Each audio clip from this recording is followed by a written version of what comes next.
Wala nga, unang booking pa lang eh. Gcash. Wala rin ma'am, sinasya na yung Gcash ko eh.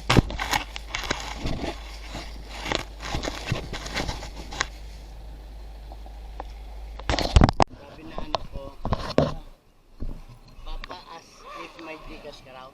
Wala akong Gcash sir, inaano kasi yung Gcash ko eh. Lahat eh. So yung bait ni sir, pinayuhan pa tayo na magdahan-dahan tayo sa Gumanayo kasi pag na-accidente tayo, walang sasagot sa atin. Sana lahat ng customer no, ganun, nakakaintindi sa pagiging delivery rider sa lahat. Kasi hindi daw napakadali ang pagiging rider. Totoo yun ang sinasabi ni sir. Hindi talaga madali ang pagiging delivery rider.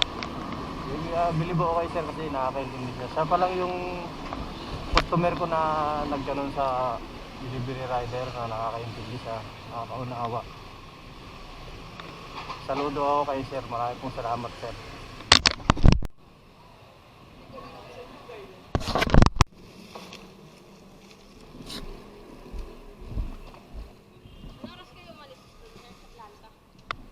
Mga ano ata yun? 8. Mga 8 ata.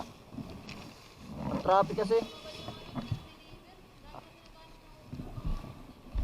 Traffic po kasi.